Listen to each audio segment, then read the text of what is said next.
Chapter 3. Yeast! Lucky's expression remained impassive, not by so much as an eye flicker to betray any concern. "Details, please," he said. Morris was smiling again, his mouth hidden by his preposterous Venetian moustache. "Not here, I'm afraid." "Name your place, then." "One moment." Morris looked at his watch. "In just about a minute the show will begin. There'll be dancing by sea-light." "Sea-light?" "The globe above will shine dim green. People will get up to dance. We will get up with them and quietly leave." "You sound as though we are in danger at the moment." Morris said gravely, "You are. I assure you that since you entered Aphrodite, our men have never let you out of their sight." A genial voice rang out suddenly. It seemed to come from the crystal centerpiece on the table. From the direction in which other diners turned their attention, it obviously came from the crystal centerpiece on every table. It said, "Ladies and gentlemen, welcome to the green room. Have you eaten well? For your added pleasure, the management is proud to present the magnetic atomic rhythms of Tobias and his—" As the voice spoke, the lights went out, and the remainder of his words were drowned in a rising sigh of wonder that came from the assembled guests, most of whom were fresh from Earth. The aquarium globe in the ceiling was suddenly a luminous emerald green, and the sea-ribbon glow was sharply brilliant. The globe assumed a faceted appearance so that, as it turned, drifting shadows circled the room in soft, almost hypnotic fashion. The sound of music, drawn almost entirely from the weird, husky sound boxes of a variety of magnetonic instruments, grew louder. The notes were produced by rods of various shapes, being moved in skillful patterns through the magnetic field that surrounded each instrument. Men and women were rising to dance. There was the rustle of much motion and the sibilance of laughing whispers. A touch of Lucky's sleeve brought first him and then Bigman to their feet. Lucky and Bigman followed Morris silently. One by one, grim-faced figures fell in behind them. It was almost as though they were materializing out of the draperies. They remained far enough away to look innocent, but each, Lucky felt sure, had his hand near the butt of a blaster. No mistake about it. Mel Morris, of the Venusian section of the Council of Science, took the situation very much in earnest. Lucky looked about Morris's apartment with approval. It was not lavish, although it was comfortable. Living in it, one could forget that 100 yards above was a translucent dome, beyond which was 100 yards of shallow carbonated ocean, followed by 100 miles of alien, unbreathable atmosphere. What actually pleased Lucky most was the collection of book films that overflowed one alcove. He said, "You're a biophysicist, Mr. Morris." Automatically he used the professional title. Morris said yes. "I did biophysical work myself at the academy," said Lucky. "I know," said Morris. "I read your paper. It was good work. May I call you David, by the way?" "It's my first name," conceded the Earthman, "but everyone calls me Lucky." Bigman, meanwhile, had opened one of the film holders, unreeled a bit of the film, and held it to the light. He shuddered and replaced it. He said belligerently to Morris, "You sure don't look like a scientist." "I imagine not," said Morris, unoffended. "That helps, you know." Lucky knew what he meant. In these days, when science really permeated all human society and culture, scientists could no longer restrict themselves to their laboratories. It was for that reason that the Council of Science had been born. Originally, it was intended only as an advisory body to help the government on matters of galactic importance, where only trained scientists could have made sufficient information to make intelligent common decisions. More and more it had become a crime-fighting agency, a counter-espionage system. Into its own hands it was drawing more and more of the threads of government. Through its activities there might grow, some day, a great empire of the Milky Way, in which all men might live in peace and harmony. So it came about that, as members of the council had to fulfill many duties far removed from pure science, it was better for their success if they didn't look particularly like scientists, as long, that is, as they had the brains of scientists. Lucky said, "Would you begin, sir, by filling me in on the details of the troubles here? How much were you told on Earth? The barrister sketch. I prefer to trust the man on the scene for the rest. Morris smiled with more than a trace of irony. Trust the man on the scene? That's not the usual altitude of men in the central office. They send their own troubleshooters, and men such as Evans arrive. And myself, too, said Lucky. Your case is a little different. We all know of your accomplishments on Mars last year, and the good piece of work you just finished in the asteroids. Bigman crowed. You should have been with him if you think you know all about it. Lucky reddened slightly. He said hastily, Never mind now, Bigman. Let's not have any of your yarns. They were all in large armchairs of earth manufactured, soft and comfortable.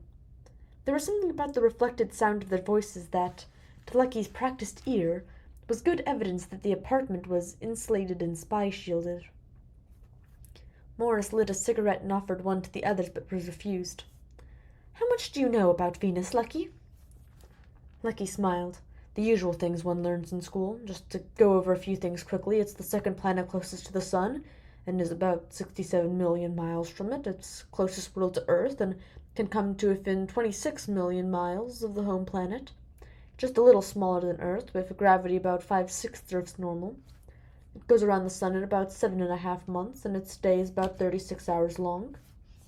Its surface temperature is a little higher than Earth's, but not much, because of the clouds. Also because of the clouds, it has no seasons to speak of. It is covered by ocean, which is in turn covered by seaweed. Its atmosphere is carbon dioxide and nitrogen and is unbreathable.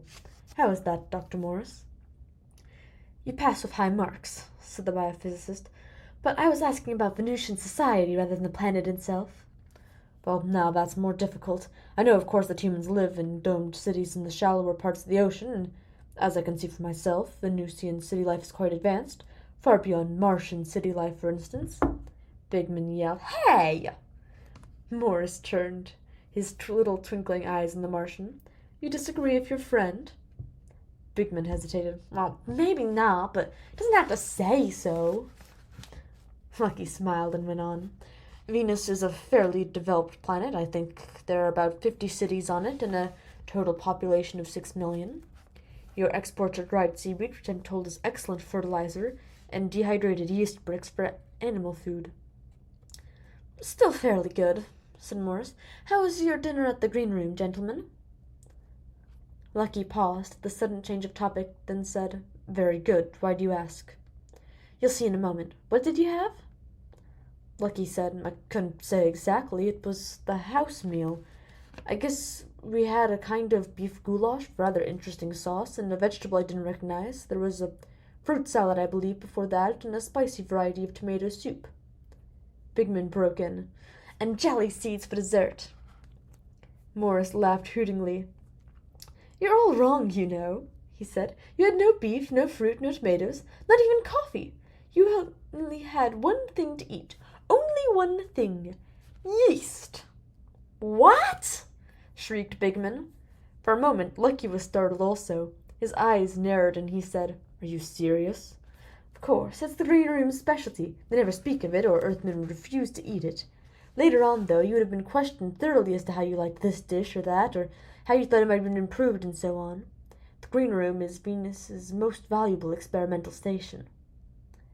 Bigman screwed up his small face and yelled vehemently, I'll have the law on them. I'll make a council case of it. They can't feed me yeast without telling me, like I was a horse or cow or... He ended in a flurry of sputtering. I'm guessing, said Lucky, that yeast has some connection to the crime waves on Venus. Guessing, are you? Said Morris dryly. Then you haven't read our official reports. I'm not surprised. Earth thinks we're exaggerating here. I assure you, however, we are not. And it isn't merely a crime wave. Yeast, Lucky, yeast! That is the number core of everything on this planet. A self-propelled tender had rolled into the living room, with a bubbling percolator and 3 cups of steaming coffee on it. The tender stopped at Lucky first, then Bigman. Morris took the 3rd cup, put his lips to it, then wiped his large mustache appreciatively. It'll add cream and sugar if you wish, gentlemen. Bigman looked and sniffed. He said to Morris with sharp suspicion, Yeast? No, real coffee this time, I swear it. For a moment they sipped in silence. Then Morris said, Venus, Lucky, is an expensive world to keep up. Our cities must make oxygen out of water, and that takes huge hydroelectric stations. Each city requires tremendous power beams to help and support the domes against billions of tons of water. The city of Aphrodite uses as much energy in a year as the entire continent of South America, yet it has only 1,000th the population. We've got to earn that energy naturally. We've got to export to Earth in order to obtain power plants, specialized machinery, atomic fuel, and so on. Venus's only product is seaweed, inexhaustible quantities of it. Some we export as fertilizer, but that is scarcely the answer to the problem. Most of our seaweed, however, we used as culture media for yeast. 10,001 varieties of yeast. Bigman's lip curled. Changing seaweed to yeast isn't much of an improvement. Did you find your last meal satisfactory? Asked Morris. Please go on, Dr. Morris, said Lucky. Morris said, Of course, Mr. Jones is quite correct. Call me Bigman. Morris looked somberly at the small Martian and said, If you wish. Bigman is quite correct in his low opinion of yeast in general. Our most important strains are suitable only for animal food. But even so, it's highly useful. Yeast-fed pork is cheaper and better than any other kind. The yeast is high in calories, proteins, minerals, and vitamins. We have other strains of higher quality which are used in cases where food must be stored over long periods and with little available space. On long space journeys, for instance, so-called Y rations are freely taken. Finally, we have our top-quality strains, extremely expensive and fragile growths that go into the menus of the green room, and with which we can imitate or improve upon ordinary food. None of these are in quantity production, but they will be some day. I imagine you see the whole point of all this, Lucky. I think I do. I don't, said Bigman belligerently. Morris was quick to explain. Venus will have a monopoly on these luxury strains. No other world will possess them. Without Venus's experience in zymoculture— In what? Asked Bigman. In yeast culture. Without Venus's experience in that, no other world could develop such yeast or maintain them once they did obtain them. So you see that Venus could build a tremendously profitable trade in yeast strains as luxury items with all the galaxy. That would be important not only to Venus, but to Earth as well, to the entire solar confederation.